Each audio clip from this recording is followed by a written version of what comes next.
Anika Nilles makes history as the first woman to attend. That is the comment of the night. Anika Nilles making history as the first woman to attend a Rush concert. She can freaking play these parts. She's a drummer first. That's what's important. It doesn't matter if she's a woman. It doesn't. Can you play it? That, by definition, means she's not DEI. She's a drummer first. And that is what's important. My daughter writes me, and she goes, that Rush song, Subdivisions, it's fire.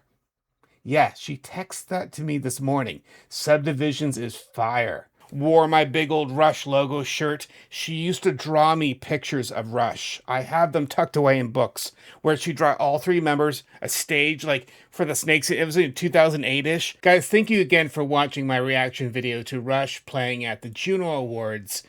And when I asked you guys, hey, guys, let me know about her drums. What do you see? What do you hear? And I just wanted to know what you thought, and you answered the call. It's like in Game of Thrones, when you call all the banners to war, I will answer the call, and you guys did. Overwhelmingly, so many on just Anika and her drum set alone. And I thank you for that. So, guys, that's what we're going to do. We'll be talking about Anika, her drums, reading your comments. And I'm so glad you're here. Guys, I'm Eric. This is the Loud Boy Experience, and let's go.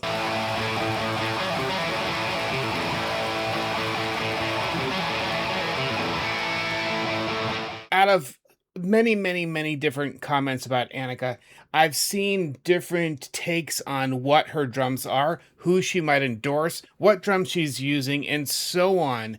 So with that in mind, I'm going to read these. I'm not going to pass any judgment on what you said. I just want to pass on the cool feedback that we got from everyone. So with that being said, let's start in with our first one. This is from Matt Benjamin. And it says, it looks to me that Anika is using a regular deep snare, a marching snare drum, and the pad on top is most likely getting her used to the stage stuff that they do. Neil controlled many of the stage effects back in the day, and he wrote many of the musical pieces.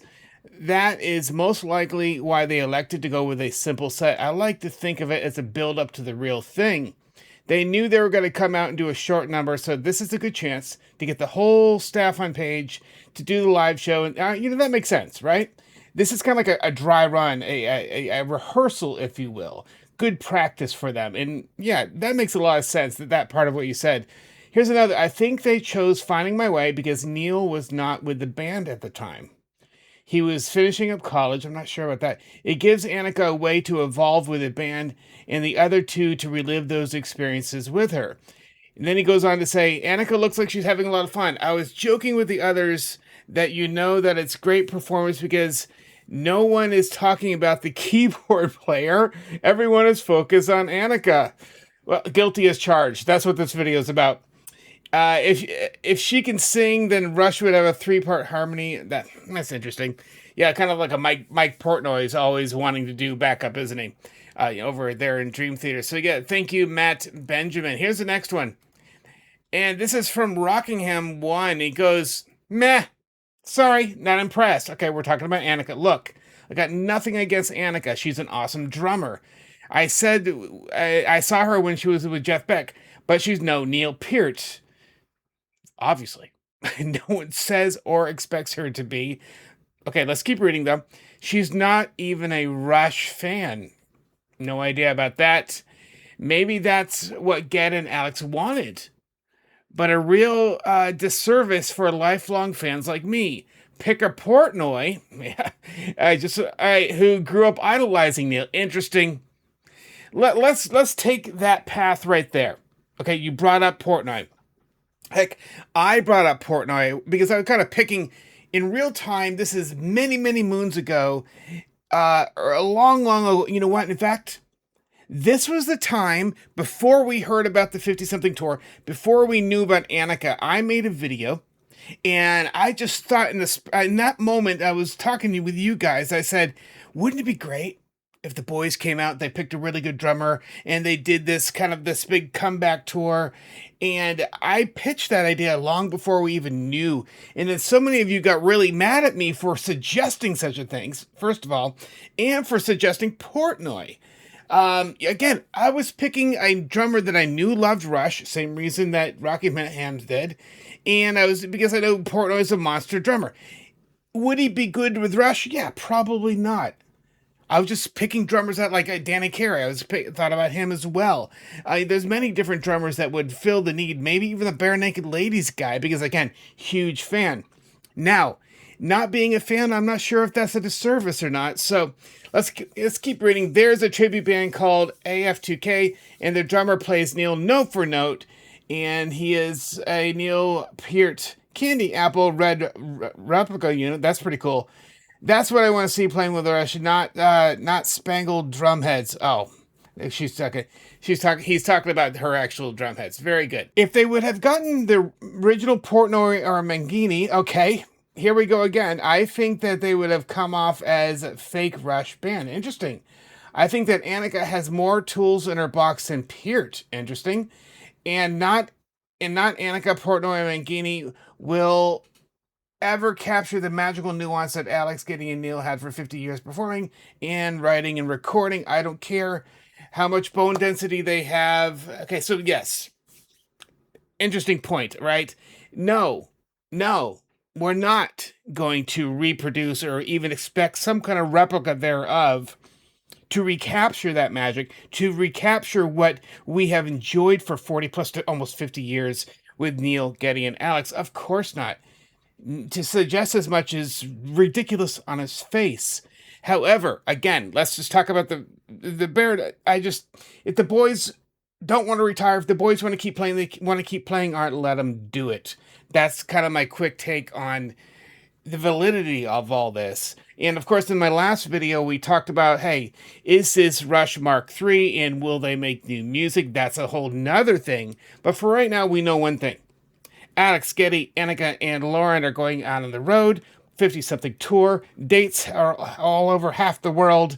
And after that, the future's unknown. That's up to the boys to decide. Next up, this is VidWorks SFX. Hey, you in the business making videos? Cool. The logo on the head is a Mae, I can't, forgive me for not pronouncing. You guys can read it. Percussion. She's got a lot of gear for them. It also looks like 3 different cowbells. Yes. In her kit. Anika is an amazing drummer, and she will be fine, and I'm sure they'll give her a spin and what she feels. Yeah, so very good, man. Thanks for writing that.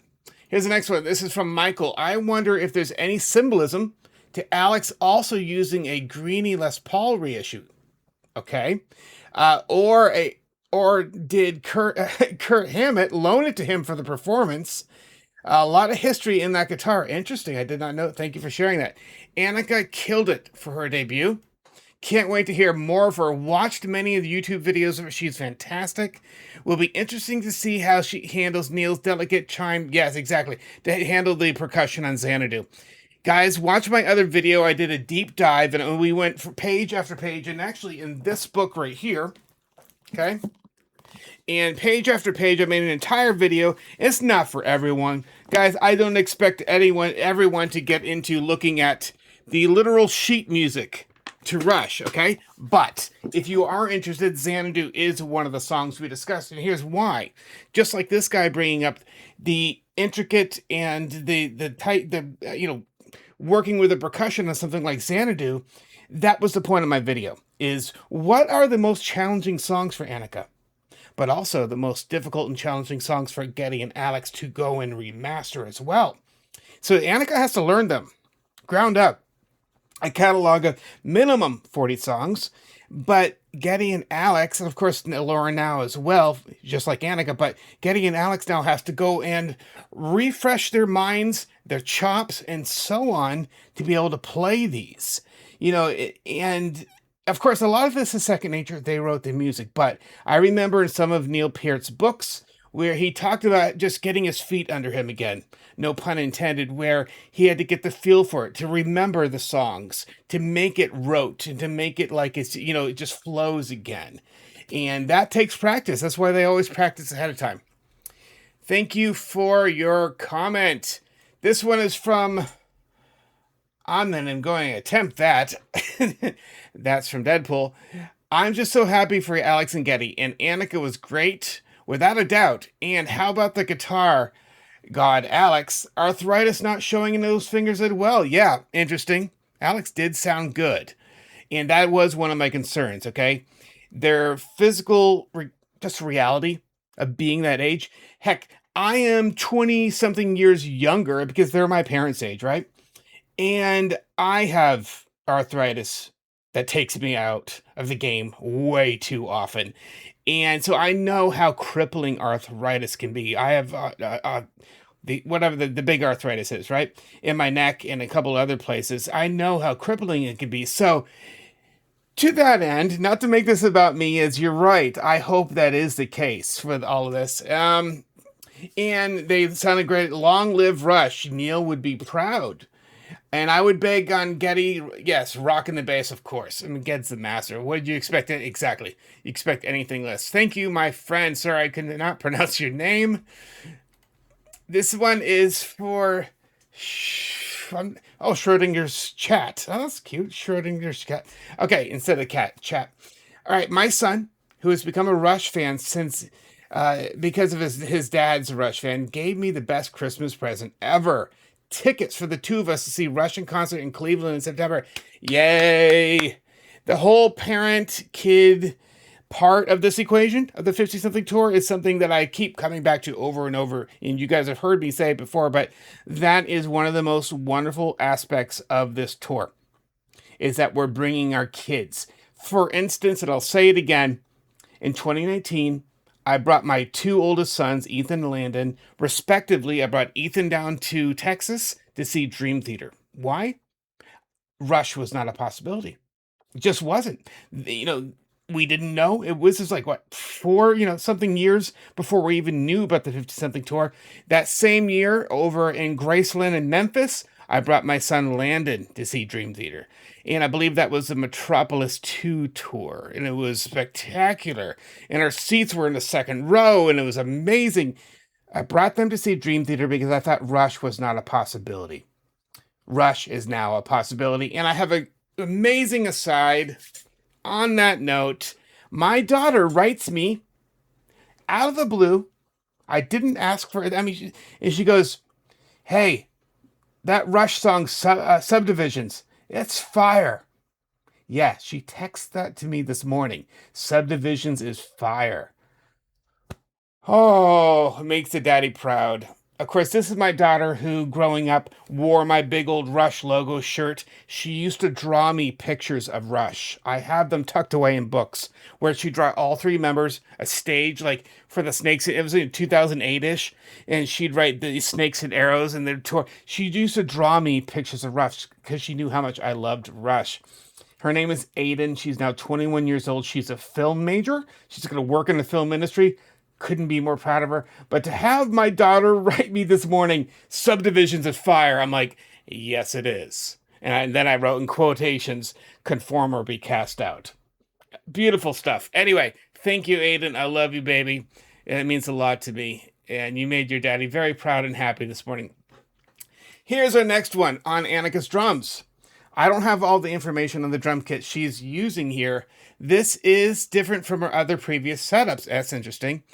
I'm going to guess she worked with Geddy and Alex in a drum tech. Of course, that's probably the case, right?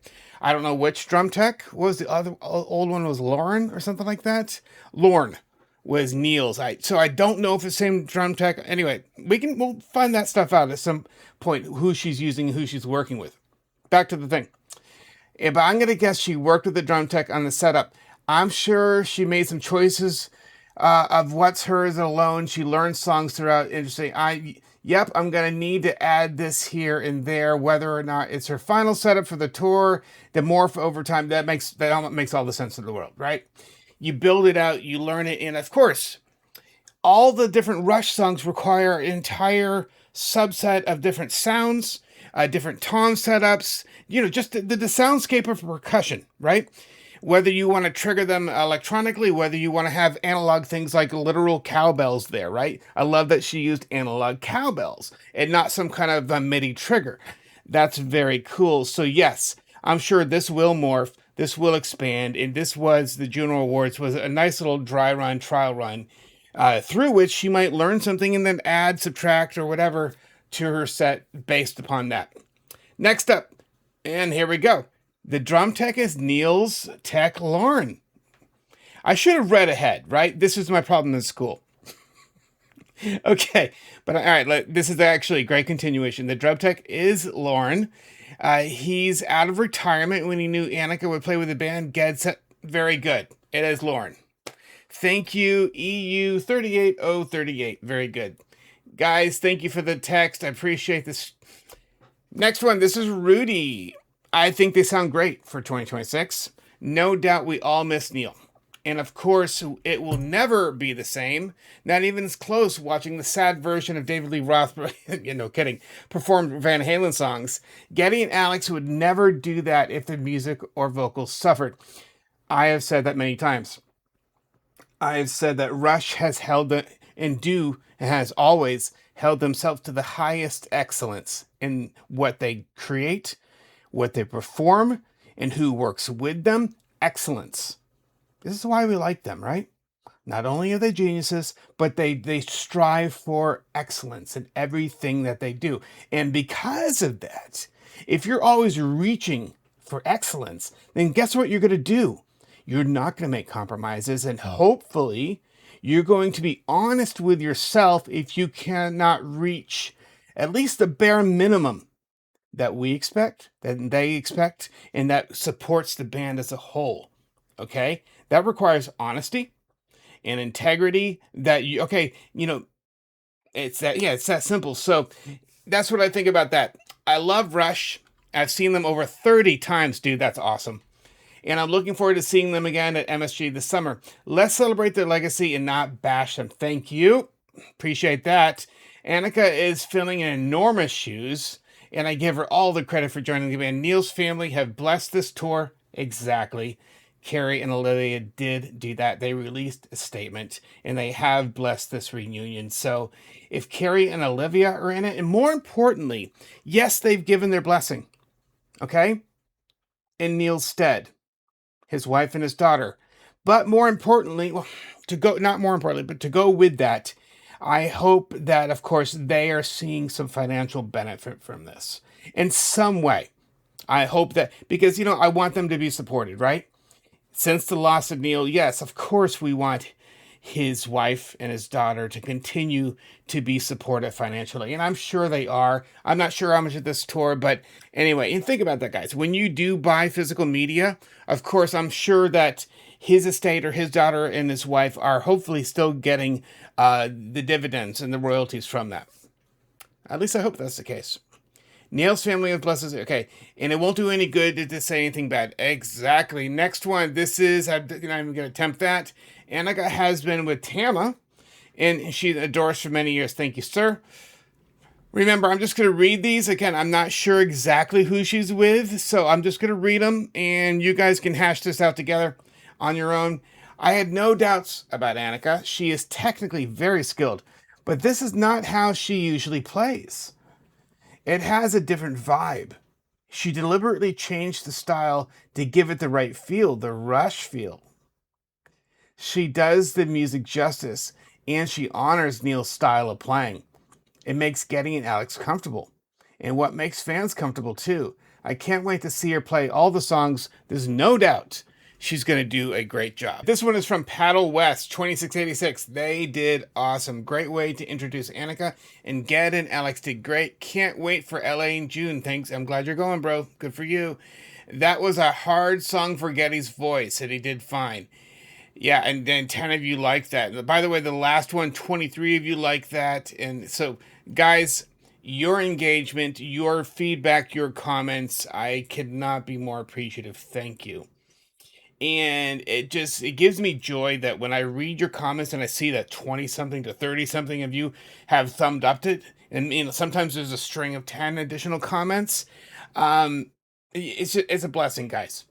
Thank you for being here at my channel. Thank you for watching my videos, and thank you for joining the conversation and joining our community here. I am very appreciative and thankful that Anika and Loren have joined Geddy and Alex in contributing, enjoying, and remembering the music we all loved and the beloved drummer of Neil. Rush ended abruptly and sadly. It was obvious that Geddy and Alex were not ready for the band to end and needed to close it for themselves. With the help of Anika and Loren, they are able to do it their way, and for that I'm grateful. Looking forward to seeing them in December in Edmonton, Alberta. Rush fan forever and always. Dude, thank you so much for that comment. That was lovely. And congratulations for seeing them. Have fun, bro. Next one. This is from Jacob. Anika plays Thomas. All right, there's another vote for Tamba. Nice. Anyone from the drummer world knows that Anika is a powerhouse and takes her craft seriously. I've gathered that as well. She's been a teacher. She's taught drums. And when you're a teacher, it's a lot of times it brings you to the next level of your craft by necessity.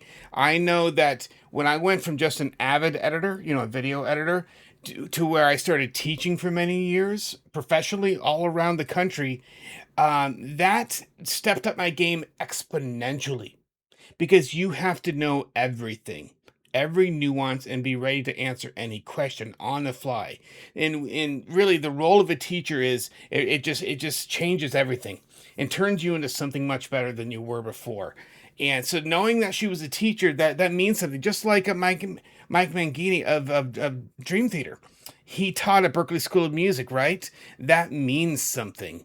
And especially when you can go back and forth when you've taught, but you're still an active player. Because, there's that old adage, those who can't teach, right?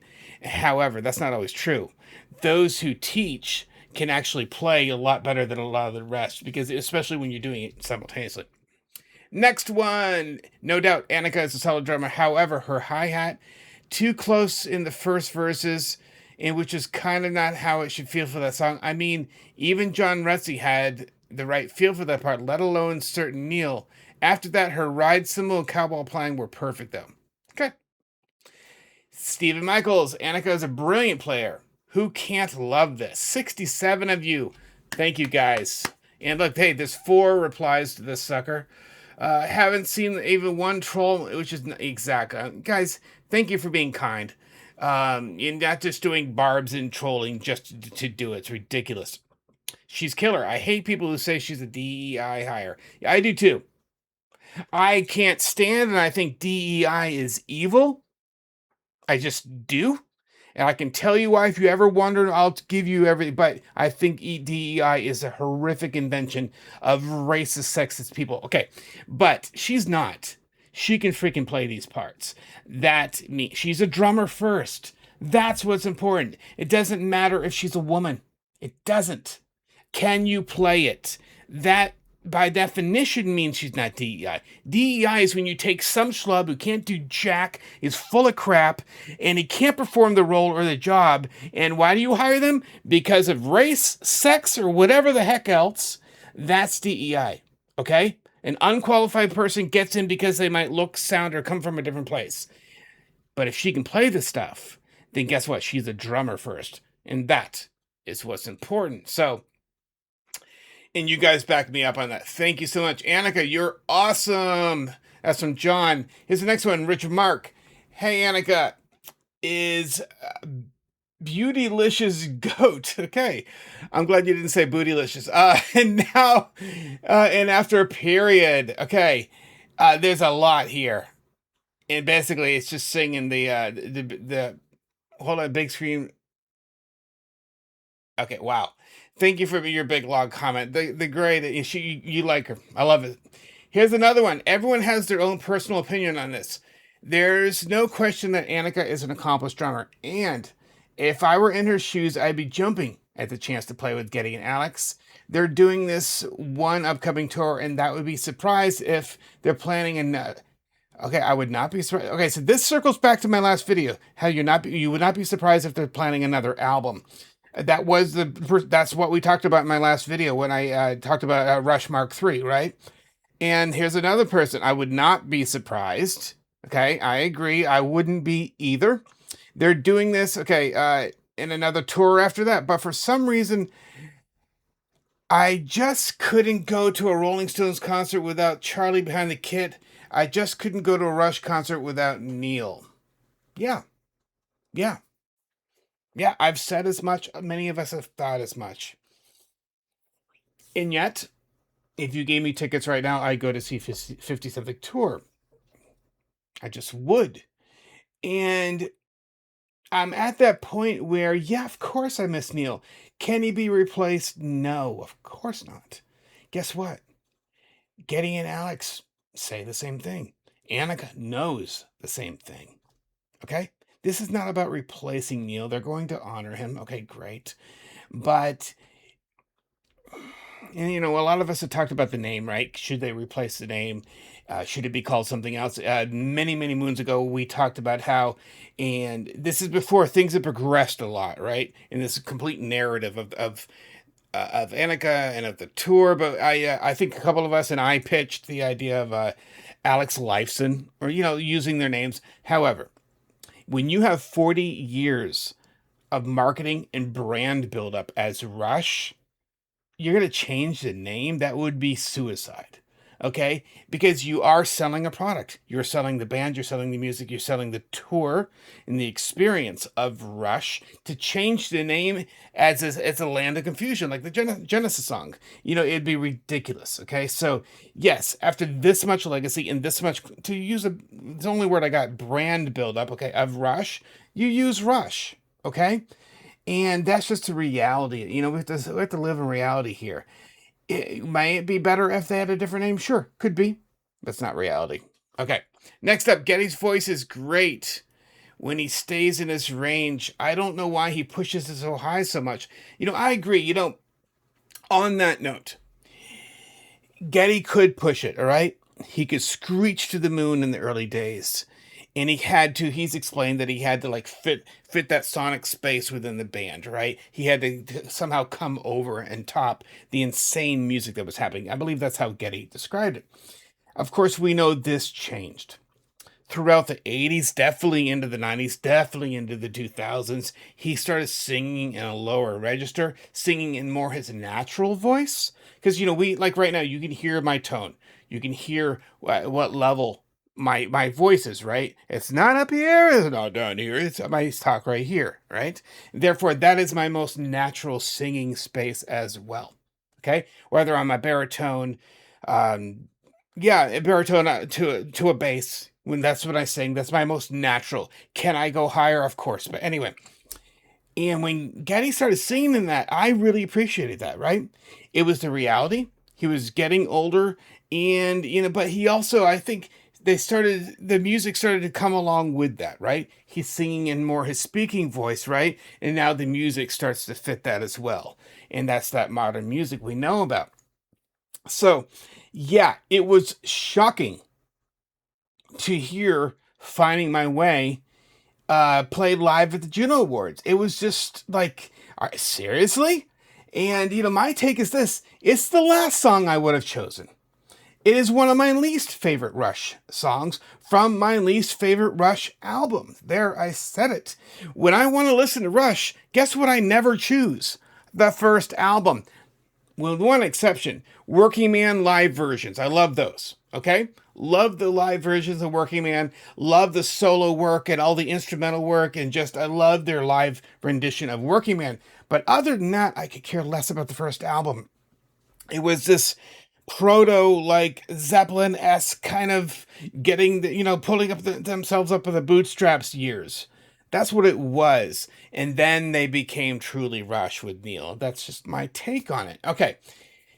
So to go with that, yeah, I was shocked to see that Finding My Way was the first. It was shocking, but it is what it is, and I did my best in my reaction video to at least analyze why they may have chosen it. But my worst, it is definitely my least favorite song, 100%. Do not care for that or that album. There, I said it. Okay, wow, this is Snare Dude. Anika is a great drummer on paper. She's very technical, has a ton of chops, but up until now, I've never heard anything she has posted on YouTube or anything for me in a musical sense. Chops and intricacy without musicality doesn't work for me. It's a good sentence. I had other concerns she wouldn't be able to translate her normal style into the Rush music. I think she did a great job in the song, true. Her feel was great, and her multi-tom feel sounded very Neil-like, so that's relief. I hate to say it, but although Geddy's falsetto And that's what he has to rely on now. True. Yeah, we were just talking about this, right? Geddy speaks here, and then he has to use falsetto to hit the highs, right? And yeah, a lot of us do. And which was consistently higher pitched than they were in the R42. I don't think that it sounded good. Yeah, it sounded strained, right? And we talked about this. I believe I talked about this in my reaction. Is it sounded I forgot the term I used. Forced. It sounded I said it sounded okay, but I could tell. I said it was hard or he was straining, something to that effect. And that's what I meant by that. That he really. That I believe I said I worked for it. That was my most kind way of saying, like, he really had to truly work for it. Hit that falsetto, put a lot of breath in it, and be able to, yeah, just. Therefore, guess what? Don't do a lot of those old songs. Of course, I know you have to do some, right? From Xanadu to whatever, to Temples of Syrinx, maybe. But anyway, there we go. I don't think it sounded good. Okay, yeah. Russia considered adding a keyboard player early on, but decided against it. Didn't know. Okay, that's true. Didn't want to disrupt the band dynamics. That has been the story for decades, especially when Neil was still alive. In fact, they chose on multiple tours to use MIDI triggering, to use bass pedals. Therefore, they could maintain the three guys on stage, right? Quote, the band dynamics. And that's completely true. And meaning they could have done this 100 times over through the years. They could have added a keyboard player, backstage, and maybe even kept them hidden. And here's a side note on that. I don't know if I imagined this. I don't know if this is even real. But when I saw the Roll the Bones tour, yeah, and that was in Worcester, Mass, and they still had the giant bunnies or rabbits from the Presto tour. Those blow up things were still on stage, a holdover from Presto. But I could have swore that I saw a phantom keyboard player back there. I don't know. I may have imagined it because I never thought they'd use that. But that's like stuck in my brain. I don't know why it is. Or maybe I'm remembering the Yes Union tour where there was like 28 keyboard players. I don't know. But anyway, that being said, hey, you're right on a lot of this, dude. Thank you, Snare Boy. All right. Next up, Anika is a Tama artist with Maini. I can't pronounce it. Symbols. Thank you. Come on. Let's get truthful here. First album, track one, side one. Who played drums? Yeah, that's right. Not Neil. Yes, it's John Rutsey. Exactly. I saw John Rutsey play prior to that album release. Wow. Anika is paying tribute to John. She's the third percussionary iteration with the band. Exactly. And I said, I commented a lot of this, I believe, in my last video, where I was talking about, is this Rush Mark III? Check that video out if you want. Wherein I was asking the question, could there and would there be music? It's based on one of your comments after the 50-something tour. And of course, I came back around to the fact that, yes, there was John Rutsey, Neil Peart, and now Anika. Okay? The three, quote, different stages of Rush are marked by the drummers. Mark 1, Mark 2, and possibly this is Mark 3. Meaning, maybe we'll see or hear some live music. Maybe there'll be a tour beyond a new album. Did I say live music? Some new music. So yeah, you're right, man. Cottage Toys, like the name. You're completely right, man. Jeff Shepard, Anika's good. Not quite the perfect timekeeper that Neil was, but will certainly improve. At first listen, Geddy is still struggling, of course, and I think it had to come back to him. Great first outing though. Got my tickets for October in Seattle. Yes, even more excited now. Hey, that's awesome, Jeff. I'm glad you're going to see them. That's awesome. Anika's great. Please give her some credit. Thank you, Robert. Could be wrong, but I honestly don't think Anika is singing backup. I didn't. Yeah, I didn't either. I think Loren is. But yeah, no, Anika's not singing backup. Anika simply uses the drum heads with art on it. Yeah, agreed. Yeah, the lines is, yeah, I know that's just artwork. I was pitching all that stuff in real time. A couple of them did look like they may have some kind of MIDI triggers on it, but yeah, she likes to glam up her drums. Agreed. I think Neil would be happy with Anika. I am, and I'm a Neil fanboy, so yeah, I hear you, Chad. Anika is the star of the show. Amazing. Rush is back and they sound great. Thank you, Carlos. Next up, this is part of the way. Well, here's my opinion. Yes, Anika is really good, for sure. But the real test is this. Can she play instantly for intensely for 2.5 hours straight? I think the answer to maybe that better put would be, I think she has the energy. I mean, look, she's a pup, right? She's young and she's strong however, well, strength is, but it's about stamina, okay? Longevity. She's strong enough to, let me phrase this again. Um, yeah, it's a good question. I know that it beat the living crap out of Neil. Okay, playing 2.5 to 3 hours. He was blasted, and he did that into his 50s and 60s. And heck, even on a young man, when you, as Neil put it, right, hitting things with sticks, but hitting things bolted to the stage, things that are unmoving, that and it takes its toll physically. Okay, and with all your might, you're slamming on these things, and there's no give. I mean, you have the bounce back, if you will, off the drum heads, but there's no movement. Meaning you're hitting strong, inanimate objects for 3 hours straight. It takes its toll. Not to mention just the physical exertion and stuff. I think she's young enough. I think she has a stamina, but then again, I've brought up the fact that before, going from a fast song to a slow song and be able to regulate that tempo, right? Where if you go from between sun and moon, I don't know, alien shore, whatever, you go through, just top of my head, stick it out. Okay, I'm choosing everything from Counterparts. You choose a really fast song, right? Really, really fast tempo to go to the garden, to go to even Twilight Zone, to go to Circumstances and stuff like that, to go to a slightly slower tempoed song, right? And to regulate that and to get that perfect for the band, that's a challenge as well, right? That is the musicality of it, not just a physical, be able to fulfill that physically. Can you fulfill that musically?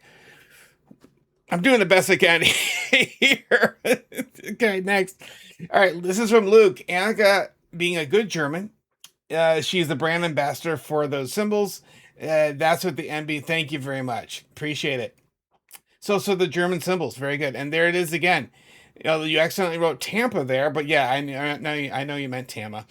All right, poor Geddy. I think they need to reconsider playing some of the older songs. We were just talking about this because of the vocal range. That is a big signature of those tunes. Yeah, and if you can't hit it anymore, agreed. Agreed. Skew away from those, except for the few that you have to nail, right? Our fan favorites, the ones we expect, like the ones we talked about in my deep dives, where we're flipping through all the music notes and stuff. My big point of that was these are difficult, but these are also our most faved. These are the songs that we grew up and we love. And again, Tama drums, and there's those cymbals again. You guys, you can kick me if you all you want, but please don't. I don't want to mispronounce it and sound like a big dork. So yes, I got you. I see the symbols name there. Okay, here we go. I see a lot of numbers here. This is from Dwayne. Anika always draws on her drum heads, usually geometric shapes. Probably a 6, 8, 10 concert tom. Looks like a 12-inch timbali. 12, 13 toms, 16, 18 floor toms. 14 by 8 or deeper side snare, 14 by 6.5 snare. No electrics yet. Okay, thank you. Looks like a 20-inch kick, other tom, and a side snare. This is probably not her final kit, as the Tama Star Classic in a charcoal onyx wrap. Concert toms were not the same color as the toms. Okay, yeah, well put, well said. Okay, it's very possible that they pieced the set together to do this gig. It's possible that they're going to premiere her premiere set for the tour. Now that makes sense, right? I know Neil, when he had his big beautiful drum set, right? Whether it's built from an ancient log from a river or it's built from whatever these guys can dream up, remember that set? I believe it was the R40 set. Anyway, or just a simple set, right? Those classics that kind of mirrored the drums he played in high school. That he did with R40, the simple set. Point is, they premiere it for the tour. That makes sense. So, opening night, stadium's full. You guys will see her proper set at that time, whatever it might be. That makes sense, doesn't it? Why? Yeah. That makes a lot, because heck, we're talking about it. We're interested in it. That one comment alone is so. I mean, you just named half the stuff. So yeah, it makes a lot of sense that they put together a great working set here. Loren, the drum tech, and which is so cool that he's working with her. And moreover, yes, we're gonna see that for the new tour. Anika is my new hero. Nicely put. That's from Ronnie. This is from Rob. Are you a drummer?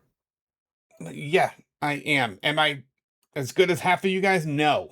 I used to play and I'm getting back into playing now. Okay. I have a Roland electric set and I have an acoustic set that I'm going to put together one of these days. So, yes, I am technically a drummer.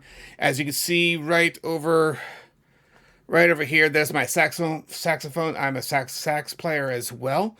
And I'm a singer. But yes, I've always considered myself a drummer. I'm a drummer in spirit, and now I'm getting back into playing, and I'm getting better. And guess what? I was playing along to some simple stuff at first, but now I'm playing along to Rush. I have been for a while. And I'll just put on a CD or vinyl, but mostly CD because I can do the entire thing and not have to flip it. And I'll just play through the entire album.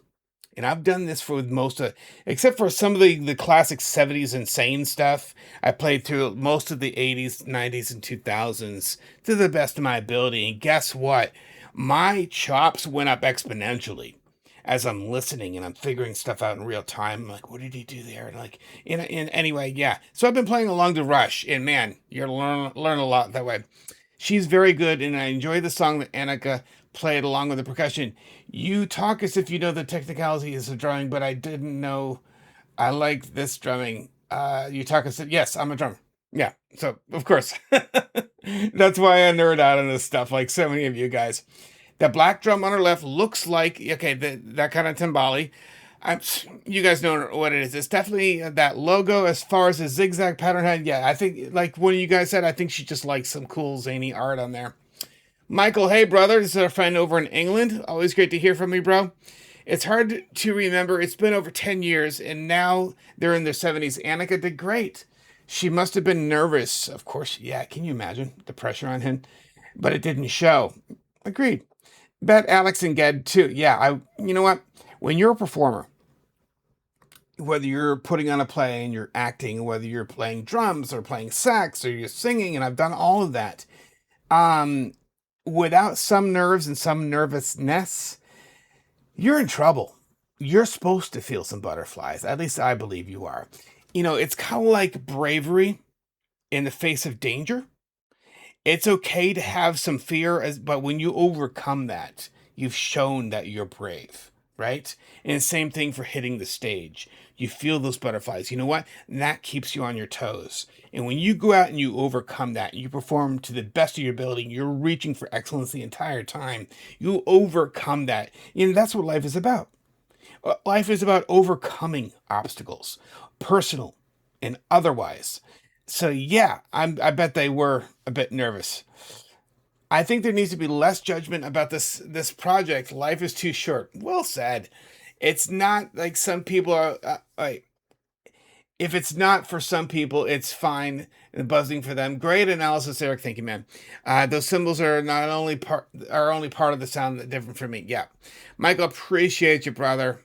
Man, Michael's great, guys. Michael's great. Uh, I'm like embarrassing him right now, by the way. And I hope I have my open invitation. By the way, I'm like 60% English. My wife is Irish. And our bucket list is to go to England, to hit the countryside, to go to Ireland, Scotland, kind of my homeland, if you will. So, Michael, I hope my invitation's open. I hope you got the spare bedroom ready for me. Okay. I'm kidding with you, bro. But if it is, great. All right. This reminds me of Queen coming back and having. All right. So we're talking Queen. This reminds me of Queen coming back and having one of the very few artists that can do a respectable job of replacing someone that's irreplaceable. But Anika is fabulous. A lot of people have been critical, but I think they were great. And Anika was on point. Well said. Anika plays Tama drums and the M cymbals from Germany. The MB logo. Okay. it's an MB stylized. She also plays Roland electronic drums. I knew that. In fact, when I was putting together my Roland set, I bought it used and I had to get some spare parts for it and stuff. I went to the Roland website. I was looking for software patches and different details and schematics, and I saw her there. I saw her right on the main page of Roland. I'm like, that is cool. And because Neil used Roland, right? Neil's been using Roland V drums for decades. And so when I got my used set, knowing that Neil used it and now Anika's using it, I'm like, cool. I've got some Rolands. Like, just it made me, I was like, that's kind of cool. Anyway, nerding out, fanboy, wannabe drummer guy. She also plays Roland electronics, but there's no need for them in this performance. Agreed. It'd be cool, though, to see them, right, in the final set. For the tour, the little side snare is, I believe that's a Cajun snare. Interesting. Anika Nilles makes history as the first woman to attend. 23 replies. That is the comment of the night. Con 17 guitar. Anika Nilles making history as the first woman to attend a Rush concert. I bow to you, sir. Well said. Love it. Anika playing Tama drums. Yes, she is. Oh, goodness sakes. Man, dude. I'm replying right now. It's freaking hilarious. Here we go. I'm literally typing him right now. I just read your note in the video that I am currently recording as I take the time and lose my viewership to respond to you. I hope you guys are still here. Respond. All right. Anyway, thanks, bud. Oh. Believe me, I can type. I say I can type. Here we go. Good Lord. I will never do that again. But I had to reply to that. That is a comment of the night. All right, so Tama drums. Anika uses evens heads. Okay, interesting. I was just that Anika has a gigantic set of cojones, even to get on stage with Alex and Geddy. Well said. I'm going to try that one again because I burped in the middle of it. I would suggest that Anika has a giant set of cojones to even get on stage with Alex and Geddy. She has some huge shoes to fill. Neil's shoes. And from what I heard, she will just fine. Welcome back to Rush. Well said. We're going to do another one of these soon. I'm glad you joined me for this one. It's been such a pleasure reading your comments, reading your responses, getting your feedback. We're talking about Anika. I'm going to make another volume. We're going to talk about some other subjects, but I want to continue the Anika discussion. But for now, thank you so much for being here, guys. I am Eric. This is the Loud Boy Experience. You guys have a good one.